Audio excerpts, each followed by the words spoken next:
What's good, y'all? This is episode 10 of Cookups. And before we get in the video, make sure y'all like, comment, subscribe, turn the post notifications on, and without further ado, you know that this is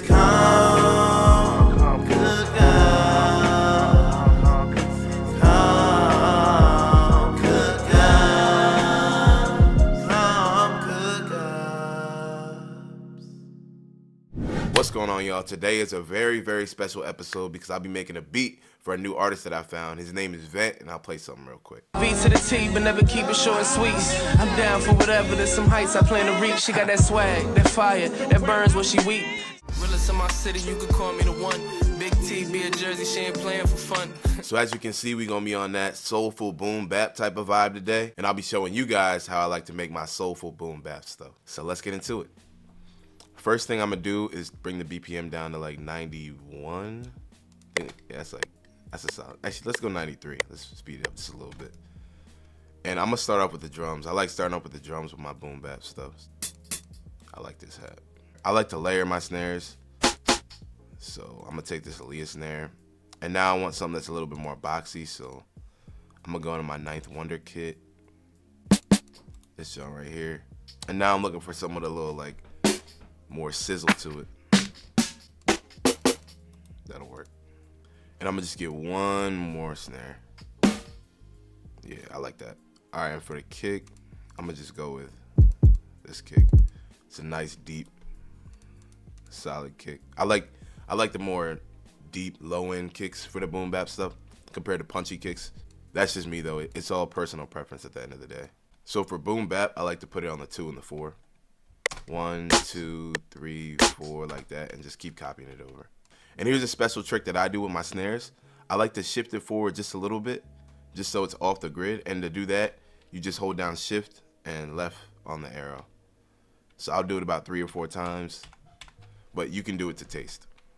All right, now time to put the hat in. I just go with a simple 2-step, and I like to play with the velocity, so I'm gonna bring this down. Just go down 1, up 1, down 1, up 1. Also, what I like to do with my hats, I like to go over here to the shift knob and just shift it so the hats are a little bit behind the grid. So the hats are a bit behind, the snare is a little bit in front. It just adds a nice bounce. But peep how it's like pulling and pushing, that little action. That's tough.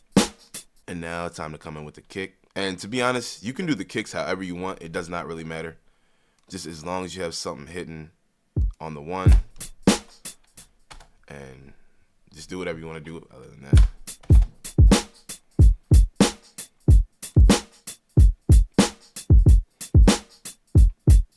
And now I'm going to just get an open hat and a little snare roll just to close off the drums. And now that I'm finished with drums, it's time to find a sample to chop. All right, found my sample. The song I'll be sampling today is The World Belongs to Me by David Simmons.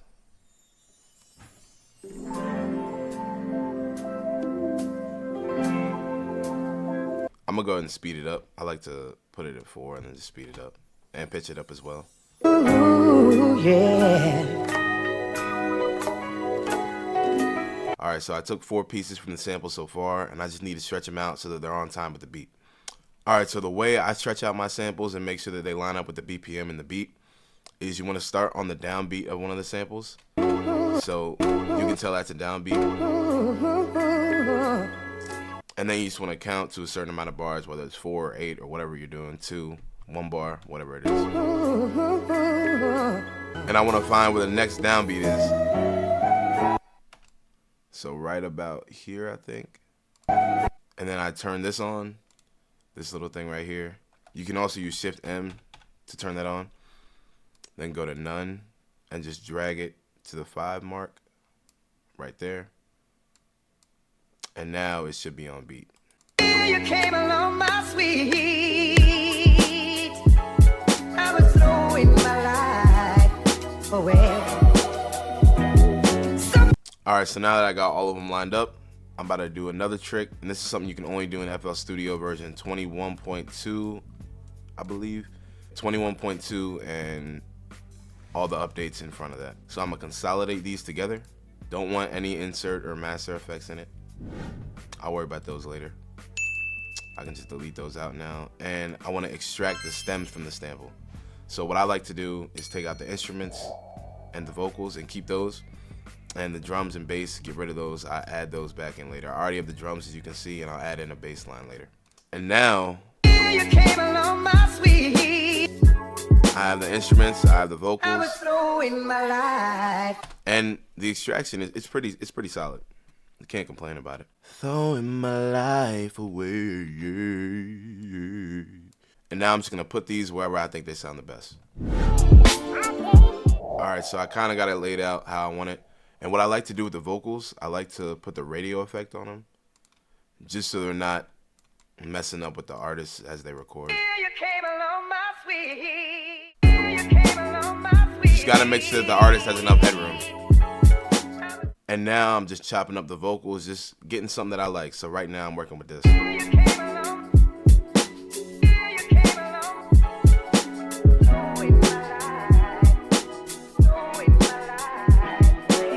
It's very, very chill, very cool. I'm gonna have this be the verse section, and I'll bring something back in for the hook. I don't know what it's gonna be, because I still got some chops I gotta work with over here, but we'll figure it out.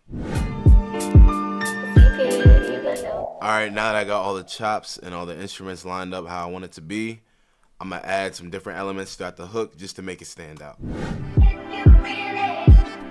Alright, so in this hook section here, I added the reverse piano, added some keys, added a little Rhodes, but it's all high pitched, so it kind of sounds like a bell.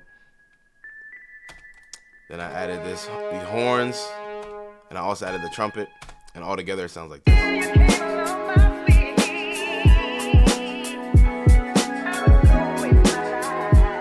I'm gonna still have to mix it outside of the headphones, but this is what we're working with right now. So now I'm gonna add a little intro, I'm gonna add some crashes for transitions, and also a bass line.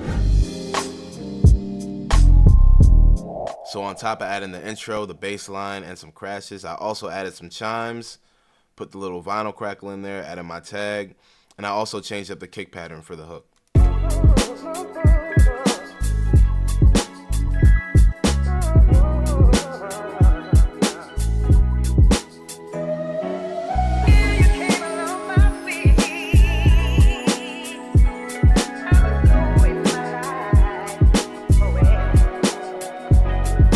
So this beat is pretty much done. All I need to do now is just listen to it without the headphones, bump it in the speakers, make sure the mix is good. And if the mix is good, then it's a done deal. Alright, so I got the mix sounding right in the speakers. Everything sounds good. And I'm about to send this track off to Vent. Hopefully he messes with it. If not, I'll keep it for myself. Might post some my rap on it. I don't know, but appreciate y'all watching, and we're gonna go on to the outro. Appreciate you guys watching, and stick around to the end to hear the final beat. And if y'all want to check out Vent, I put his Instagram in the description down below. And comment what you guys want to see in episode 11 of Calm Cookups. Appreciate y'all watching. And this has been Calm Cookups. Not pretending so much to care.